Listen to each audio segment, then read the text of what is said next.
I should have said yes.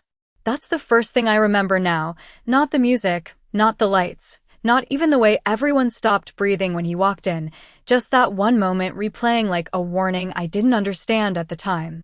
The night started like any other shift, balancing a silver tray on my palm, weaving through a ballroom that smelled like expensive perfume and polished marble, my shoes already aching 2 hours in, my paycheck already spent in my head on rent, groceries, and the kind of survival no one applauds, and I kept my eyes down the way you learn to do when you don't belong somewhere, because people like me aren't supposed to look too long at people like them.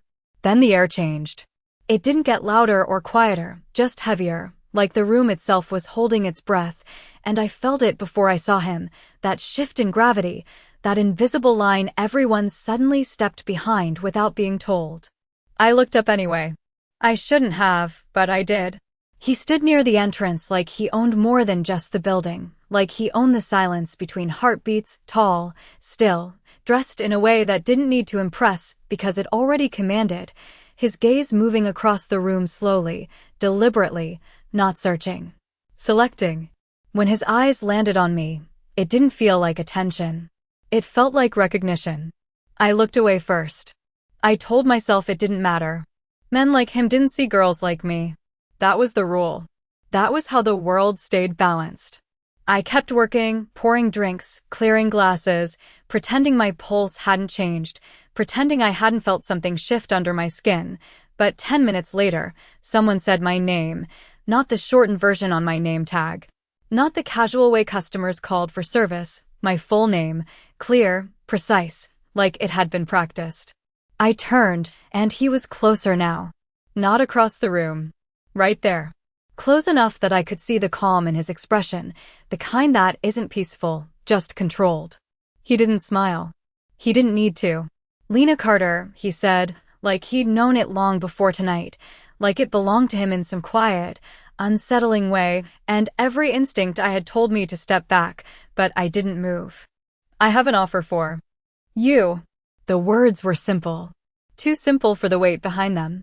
People were watching now, I could feel it without looking, conversations slowing, attention shifting, because whatever this was, it wasn't normal, not in a room like this where everything followed unspoken rules, and I realized, standing there with my tray and my borrowed uniform and my very small life, that I was about to become the center of something I didn't understand.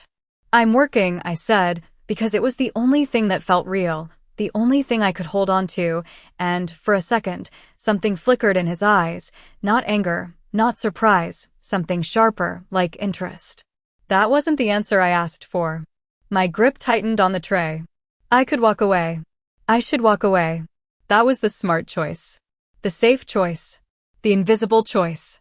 Instead, I met his gaze, fully this time, and I said the one word that changed everything. No, it didn't echo. It didn't need to. The silence that followed was louder than anything I'd ever heard, stretching out, pressing in, making it impossible to breathe normally, and for the first time since he walked in, something in the room shifted again, not toward him, but toward me. Like I had just stepped somewhere I wasn't supposed to stand. He didn't react the way I expected. No raised voice. No visible anger. Just a small tilt of his head, like I had confirmed something for him, and then he stepped closer, close enough that the world behind him blurred, close enough that his voice didn't need to carry. It only needed to reach me. You'll regret that, he whispered, calm, certain, like it wasn't a threat, just a fact waiting to happen, and I remember thinking, for one brief, foolish second, that I wouldn't. I should have walked away the second he said it, should have grabbed my tray, kept my head down, disappeared back into the safe, invisible rhythm of pouring drinks and clearing glasses, but my feet stayed where they were like the floor had decided for me. Like something in that moment had already locked into place, and there was no stepping out of it now, and when he straightened, when the distance between us returned to something that looked normal to anyone watching, it felt wrong, like the world had shifted out of alignment. And I was the only one who noticed. Conversations resumed slowly, cautiously, like people were testing whether it was safe to speak again, but the energy had changed, subtle and sharp, and I could feel eyes on me from every direction. Not curious, not sympathetic, calculating. Like I had just become a variable in an equation no one wanted to solve out loud. I forced myself to move, to turn, to walk away without rushing, because rushing would mean I was afraid, and I refused to give him that. Not in front of everyone. Not when I had already said no, and for a few steps it almost worked. Almost felt like I had taken control back, like his words were just words and nothing more. Then I reached the service station. My manager was waiting. He did not yell. He did not need to. The tightness in his expression said enough. The way his eyes flicked past me toward the center of the room and then back again, like he was measuring something he did not understand but knew was dangerous. "What was that?" he asked quietly, too quietly, and I opened my mouth to explain, to say it was nothing, that it did not matter, that I would just finish my shift and everything would go back to normal, but the words felt thin before they even formed. I said no, I answered instead, because it was the only truth I had. He stared at me for a second longer than necessary, then exhaled slowly, like someone who had just realized they were standing too close to the edge of something. "Go home," he said. "Your shift is over." It was not a suggestion. It was not concern. It was distance. Immediate, deliberate distance, and I felt it like a drop in temperature, like I had just been moved from one side of a line to the other without warning. "I need the hours," I said, because I always needed the hours, because rent did not care about strange men or whispered warnings, but he shook his head before I could finish. "You need to go." People did not look at me as I walked through the ballroom again. That was worse than staring. They shifted slightly, subtly, just enough to create space, just enough to avoid contact, like I carried something invisible and contagious, and I told myself it was in my head, that I was imagining it, that nothing had actually changed, but deep down, something colder was already settling in, something that sounded a lot like his voice repeating the same quiet certainty. Outside, the night air hit different, cooler than it should have been for early fall, the city lights reflecting off glass and steel like nothing inside had happened, like the world was still exactly the same as it had been 2 hours ago. And I stood there on the sidewalk for a moment longer than necessary, breathing, grounding myself in something real, something normal. A car pulled up across the street. Black. Parked too still for too long. I looked away immediately. It meant nothing. It had to mean nothing. People parked in this city all the time. People waited. People existed without it being about me. I started walking anyway, faster than before, my steps echoing faintly against the pavement, my grip tightening around the thin strap of my bag like it could anchor me to something stable, something unchanged. But halfway down the block, I realized something I could not explain, something that did not make sense and yet felt completely true. Nothing had happened to me yet. And somehow everything already had. By the time I reached my apartment, my hands were steady again, but it felt forced, like I was pretending to be calm instead of actually feeling it, and that difference mattered more than I wanted to admit, because real calm does not require effort. It just exists, and whatever this was, it was not that. I locked the door behind me, turned the deadbolt twice out of habit, then leaned my back against the wood for a second longer than necessary, listening to the silence inside my small one-bedroom space, the hum of the refrigerator, the faint traffic noise 3 floors below, everything ordinary, everything exactly the same as it had been that morning, and for a moment, I almost convinced myself that nothing had followed me home, that his voice had stayed in that ballroom where it belonged. I dropped my bag on the counter, kicked off my shoes, and moved through the routine I had built over years of surviving long days and longer nights, filling a glass with tap water, checking my phone, counting what was left in my account, the numbers. Not changing just because something strange had happened to me, the world still running on the same rules it always had, bills due, shifts scheduled, time moving forward whether I was ready or not. There were 3 missed calls. Same number. No name attached. I stared at the screen for a second, then another, my thumb hovering over the callback button without pressing it, because I already knew, without knowing how I knew, that answering would mean stepping into something I could not step out of again. And ignoring it felt safer, smaller, manageable. So I ignored it. I set the phone face down on the counter and told myself that was the end of it, that whatever power he carried in that room did not extend here, not into my life, not into the quiet, controlled space I had carved out for myself piece by piece. I turned on the small lamp near my couch, the warm light filling the room just enough to soften the edges of everything, and I let out a breath I had been holding since the moment he said my name, slow, deliberate. Like I could push the memory out of my body if I exhaled hard enough. Then the lights flickered. Just once. Quick enough that I could have missed it if I had blinked, but I did not blink, and my chest tightened in a way that had nothing to do with logic and everything to do with instinct, that quiet internal voice that does not explain itself, only warns. It is an old building, I told myself immediately, because explanations matter, because fear without explanation grows too fast, too wild. Old wiring. Happens all the time. I reached for my glass again, took a sip, grounded myself in something real, something physical, something that did not change just because one man had looked at me like I was already part of his world. My phone vibrated. Once. Sharp against the counter. I froze, not because I had to, but because I could not stop myself, and after a second, I picked it up, slower this time, like moving too quickly might change what I would see. One new message. Unknown number. No preview on the lock screen, just that simple notification that should not have meant anything and yet meant everything in that moment. I opened it. No greeting. No explanation. Just a single line. You made your choice. I read it once. Then again. The words did not change, but something inside me did, something small and quiet shifting into place like a piece of a puzzle I had not known I was solving, and I realized. Standing there in my own apartment with the door locked and the lights on and the city moving normally outside my window, that distance did not mean safety. That saying no had not ended anything, it had started something I could not see yet. I set the phone down slowly this time, more carefully than before. Like it had become something fragile, something dangerous in a way I could not explain, and for the first time since I left that ballroom, I understood what he had really meant, not as a threat, not as anger, but as certainty. Regret was not something he would cause. It was something that would arrive on its own, step by step, until I could not remember what it felt like before. Morning did not feel like morning. It felt like something had been waiting for me to wake up, like the day had already started without me and I was stepping into the middle of it instead of the beginning, and the first thing I did was check my phone.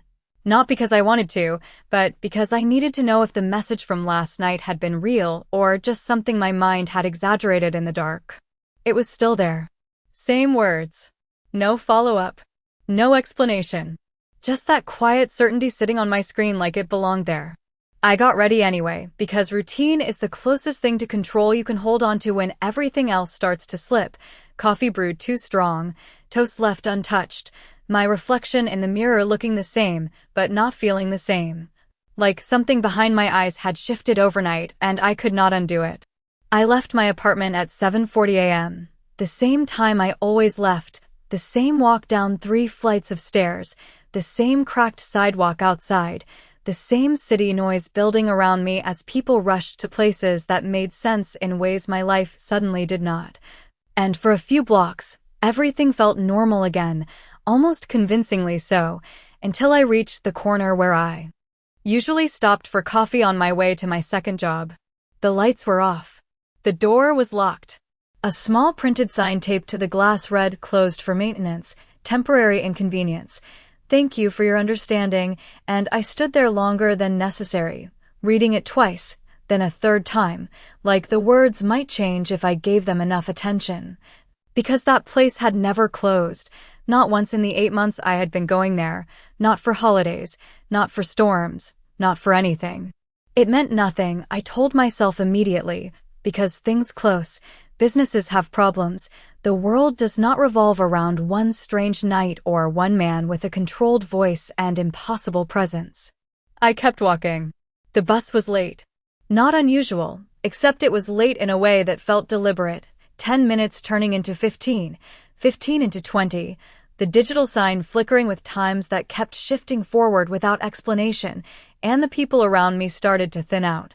finding other ways to get where they were going, rideshares, taxis, anything but waiting, and I stayed because I always stayed, because waiting was cheaper than alternatives I could not afford, because my life had always been built around accepting inconvenience and working through it. When the bus finally came, it did not stop. It slowed, just enough to suggest it might, then continued past, leaving a small wave of confused frustration behind it, and something inside me tightened again.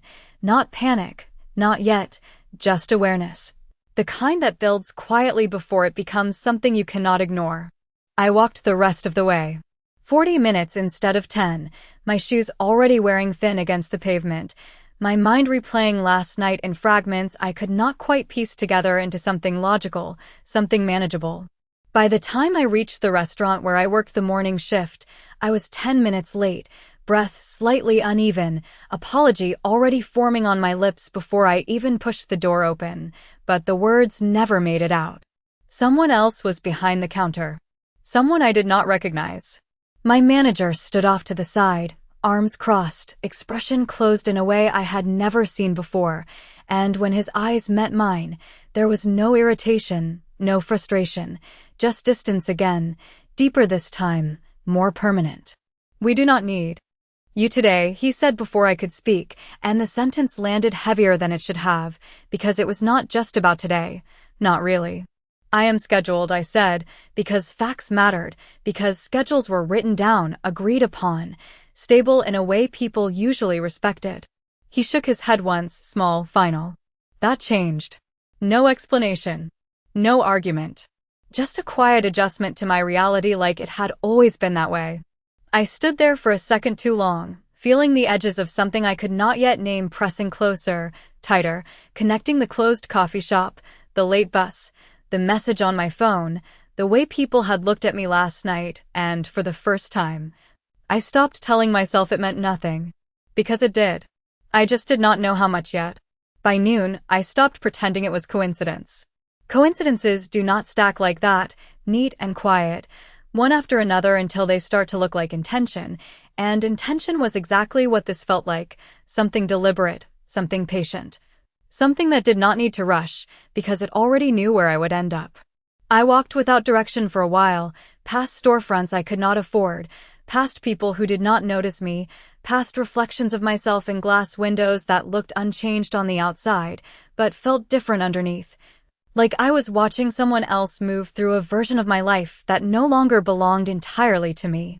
My phone stayed in my hand the entire time, not because I expected it to ring, but because I knew it could, and that possibility alone was enough to keep my attention tethered to it, like waiting for something you are not ready to face, but cannot ignore.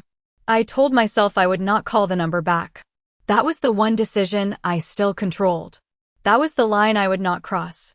I repeated it in my head like a rule, like something solid I could hold on to while everything else shifted. Then my landlord called. I almost did not answer, because I did not have good news for him, because I was already behind, because every conversation about money felt like standing in front of a wave you could not outrun. But I answered anyway because avoiding problems had never made them disappear. "Lena," he said, voice tighter than usual, not angry, not yet, just strained in a way that made my chest tighten before he even finished the sentence. "We need to talk about your lease." I stopped walking. The city noise blurred for a second, like everything had moved half a step away from me. "I know I am a little behind," I said quickly, words coming out faster than I intended, trying to stay ahead of something I could already feel closing in. "I can catch up by next week. I just need a few more shifts." There was a pause on the other end, longer than it should have been, and when he spoke again, it was different, more careful, like he was choosing each word instead of just saying them. "It is not about that," he said. "The building was sold this morning." I blinked once, then again, the words not fitting into anything I understood about my life, about how things worked, about the slow, predictable problems I was used to solving one at a time. "Sold?" I repeated, because repeating things sometimes makes them make sense. It did not help this time. "New management is restructuring," he continued, still careful, still distant in a way that felt familiar now, like I had heard it already from someone else. They are terminating a few leases early. Yours is one of them. The street felt quieter suddenly, even though nothing around me had actually changed, even though people were still moving, talking, living lives that had nothing to do with mine unraveling in small, precise ways. How much time do I have? I asked, and I was proud of how steady my voice sounded, how normal the question was, like this was just another problem with a clear solution. 72 hours, he said. Not apologetic. Not unkind. Just final. I closed my eyes for a second, just one, just enough to steady something inside me that wanted to break into pieces I could not afford to lose, and when I opened them again, the city was still there, the same as it had always been. Except now it felt like it was watching me instead of ignoring me. I understand, I said, because what else was there to say? Because understanding was easier than fighting something I could not see, something I could not reach. The call ended. The silence after felt heavier than the conversation itself. I stood there for a moment longer, phone still in my hand, heart beating in a rhythm that was no longer entirely my own, and slowly, without thinking, without deciding, I opened my messages again. The last text was still there. You made your choice. I stared at it until the words stopped looking like words and started feeling like something else entirely, something closer to truth than threat. And for the first time since last night, I did not try to deny it, did not try to explain it away, did not try to pretend I still had control over where this was going. Because I did not. Not anymore. I did not realize when the line disappeared. That is how it works, I think, not in a single moment, not with a clear decision you can point to and say this is where everything changed, but slowly, quietly, until one day you look around and understand there is no edge left to step back to. I stared at the message for a long time, longer than I should have, long enough for the city noise around me to blur into something distant and unimportant, long enough for the words to settle into something heavier than text, something that felt like direction. You made your choice. I had. That was the problem. And now every version of my life that had existed before that moment was being removed piece by piece, not violently, not loudly, just efficiently, like someone was clearing space for something else to take its place. My thumb hovered over the screen again, the same hesitation as the night before, but it felt different now, less about fear and more about understanding, because ignoring it had not protected me, it had only delayed something that was already in motion. I pressed call. It rang once. That was all it took. I was wondering how long it would take. His voice came through, calm, steady, exactly the same as it had been in that ballroom, like time had not passed for him at all, like this was simply the next step in something he had already planned. I did not speak right away. I wanted to sound controlled. I wanted to sound like I still had choices. What do you want? I asked finally, and I hated how small the question sounded compared to everything that had already happened. There was a pause, not hesitation, just space, like he was allowing me to hear the weight of what I had asked before answering. I already told you, he said. An offer. My grip tightened around the phone. You do not remove someone's job and home to make an offer, I said, sharper this time, because anger was easier than anything else, because anger felt like something I could still own. No, he agreed, and that single word landed heavier than I expected, not defensive, not apologetic, just honest. I removed distractions. The street felt colder suddenly, even though the sun was still out, even though people were still passing by without noticing me standing there in the middle of something they could not see. You do not get to decide what my life looks like, I said, and I meant it, even if it no longer sounded as certain as it had in my head. Another pause. Shorter this time. I do not decide, he said. I reveal. I almost laughed at that, because it sounded like something rehearsed, something constructed, but the problem was it matched what was happening too closely to dismiss, too precisely to ignore. Then reveal it, I said, because I was already here, already past the point of pretending I could walk away untouched. What is it? There was a shift on the line, subtle but unmistakable, like something had aligned exactly the way he expected it to. Come to me, he said. Not a command. Not quite a request. Something in between, something that left just enough space for me to believe I still had a choice, even if I was starting to understand that the space itself was part of the design. Where? I asked, and this time I did not hesitate. He gave me an address. I knew the building the second he said it, not because I had been there, but because everyone knew it, the kind of place you pass by and do not look at too long, the kind of place that belongs to people who do not need permission to exist the way they do. You have until tonight, he added, voice still calm, still certain, like time itself was something he could measure differently than the rest of us. After that, the offer changes. The line went quiet. No goodbye. No explanation. Just absence, like the conversation had never been meant to last longer than it needed to. I lowered the phone slowly, the city coming back into focus around me, louder now, sharper, but none of it felt as real as the address sitting in my mind, repeating itself like something I was already moving toward even if my feet had not taken the first step yet. And for the first time since all of this started, I understood something clearly, something I could not ignore anymore. Saying no had not given me control. It had only changed the terms of what came next.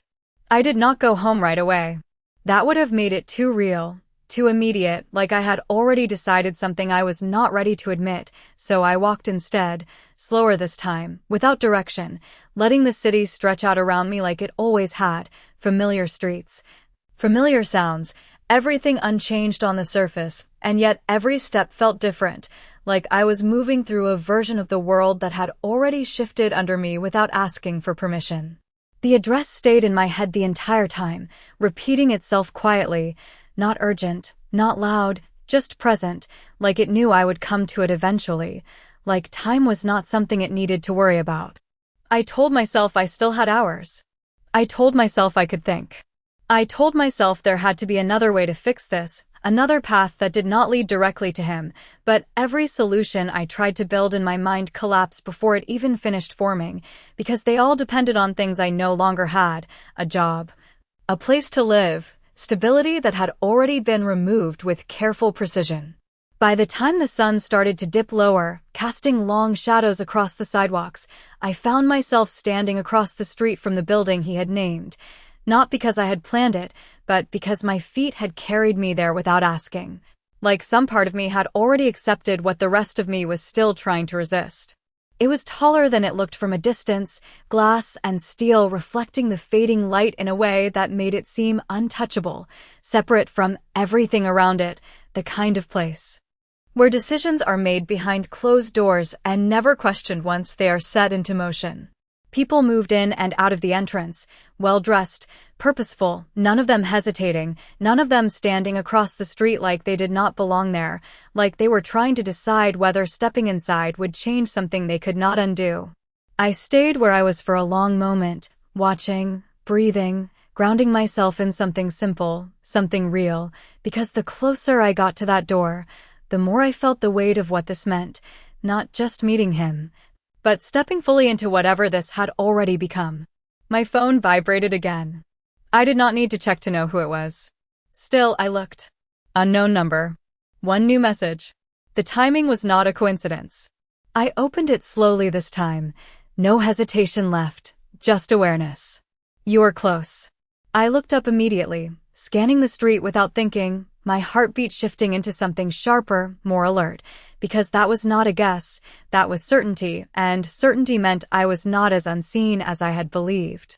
I turned once, then again, but no one stood out, no one watched openly, and that was somehow worse, because it meant I could not find the edges of this, could not see where it started or where it ended. I typed before I could stop myself. How do you know that? The reply came almost instantly. I always know. I stared at the words, at the calm confidence behind them, and something inside me shifted again, not fear this time, something else, something closer to understanding, because this was never about forcing me, never about dragging me somewhere I refused to go. It was about removing everything else until the only direction left was the one he wanted.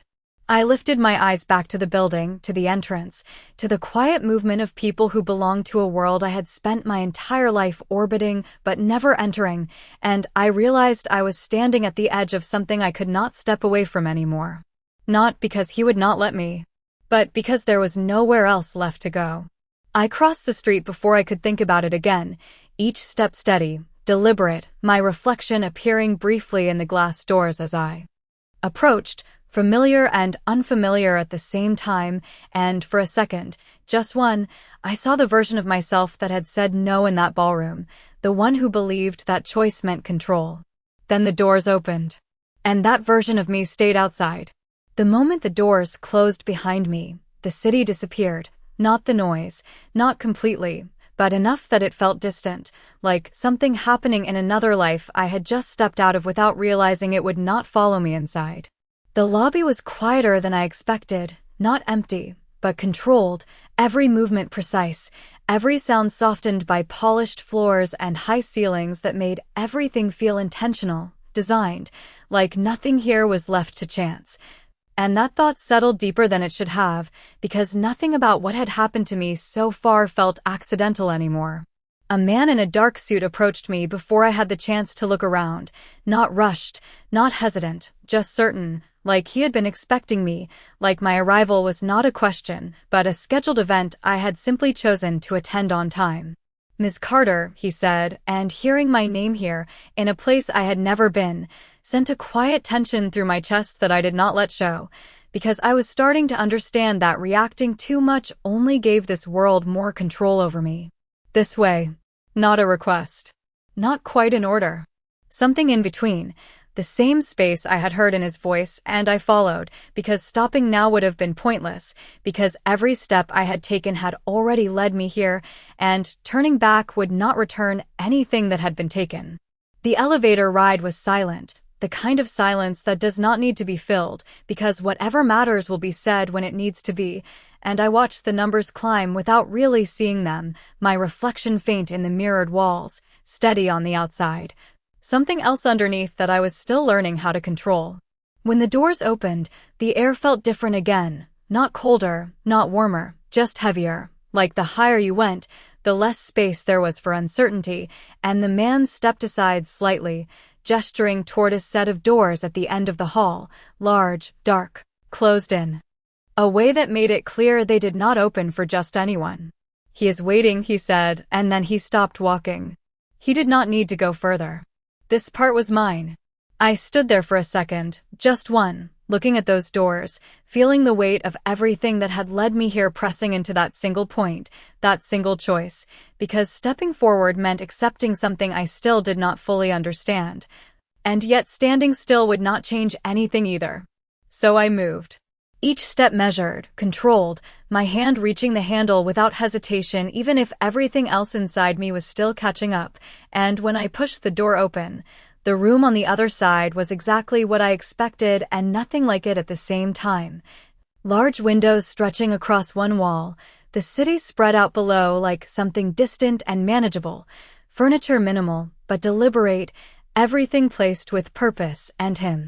He stood near the window, back turned, hands loosely at his sides, not tense, not relaxed, just still, like he had been there long before I arrived and would still be there long after I left, if leaving was even something that still existed as an option. He did not turn immediately. He did not need to. "You took your time," he said, voice calm, familiar, carrying across the room without effort, and I closed the door behind me before answering, because something about leaving it open felt like pretending I could still walk out the same way I had walked in. "I wanted to be sure," I said, and my voice came out steady, stronger than I expected, because if I was here, I was not going to stand here like I had already lost. He turned then, slowly, like time moved differently for him, like there was no need to rush anything because everything would happen exactly as it was meant to, and when his eyes met mine again, it felt exactly the same as the first time, not new, not surprising, just inevitable. "And are you?" he asked, and there was no pressure in the question, no force, just quiet certainty, like the answer already existed whether I spoke it or not. I held his gaze, not looking away this time, not stepping back, because if this was the moment everything narrowed down to, then I was not going to shrink inside it. "No," I said, honest this time, because pretending certainty would have been weaker than admitting the truth. Something shifted in his expression, not surprise, not disappointment, something closer to approval, like uncertainty itself had been part of what he expected. "Good," he said softly. "That means you are paying attention." And in that moment, I understood something I had not fully seen before, something that settled into place with a clarity that made everything else sharper. This was never about making me say yes. It was about making me understand what no really cost. For a moment, neither of us moved. The city stretched behind him in perfect silence, thousands of lives continuing without interruption, without awareness, and I realized how small everything I had been holding onto really was compared to the scale of what I was standing in now. Not small in value, but small in reach, limited in ways I had never questioned until they were taken from me one piece at a time. I took a slow breath, grounding myself in the only thing I still fully owned, my voice, my choice, even if it had already been reshaped by everything he had done. "So that is it?" I asked, my tone steady, not confrontational, just clear. "You take everything away until I have nothing left to refuse with." He watched me for a second, his expression unreadable in the way that had started to feel familiar, like he did not react the way most people did, like emotions were something he chose to show, not something that slipped through by accident. "No," he said finally, and that single word carried more weight than a longer answer would have, because it meant there was more, because it meant I still did not fully understand the rules of this. He stepped closer, not invading, not rushing, just closing the distance enough that the space between us felt intentional. "I show you what remains when everything unnecessary is removed." I let that sit for a second, turning it over in my mind, not accepting it, not rejecting it, just seeing it for what it was, a perspective I had never needed to consider before because my life had always been about holding things together, not stripping them away. "And what is left?" I asked, because if I had already stepped into this, then I needed to hear it clearly, not implied, not hidden behind controlled words and careful pauses. His gaze did not leave mine. "Choice," he said. I almost shook my head at that, because it sounded like a contradiction, because everything that had happened suggested the opposite, but something in the way he said it stopped me, something in the certainty that did not feel like persuasion. Just truth as he understood it. "That is not a choice," I said quietly. "That is pressure." A faint shift crossed his expression, not disagreement, not quite agreement, something more measured. "Pressure reveals what you would have chosen anyway," he replied, and there it was again, that way of seeing the world that did not match mine, and yet somehow explained everything that had happened with a clarity I could not ignore. I looked away for the first time, not out of fear, but to think, to separate what I felt from what I understood, because those two things were not the same anymore. I thought about the coffee shop, the bus, my job, my apartment, all the small structures that had defined my life, and how quickly they had disappeared once something stronger had decided they were not needed.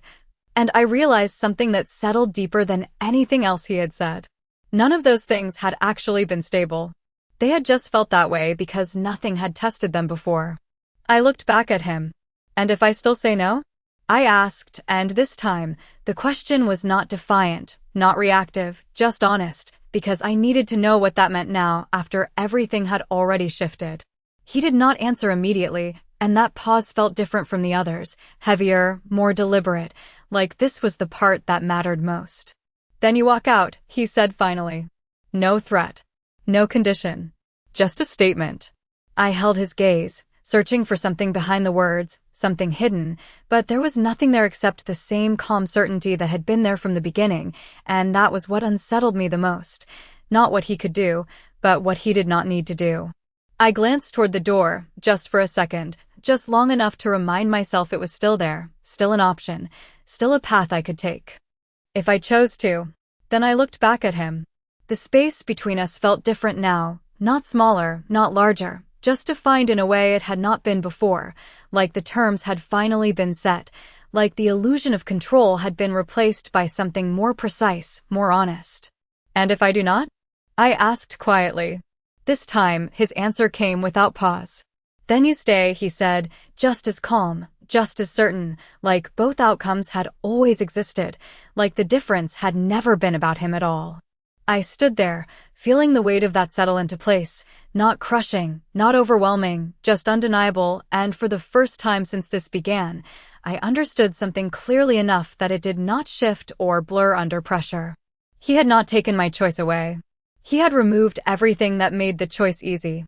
And somehow, that made it harder to leave than anything else he could have done.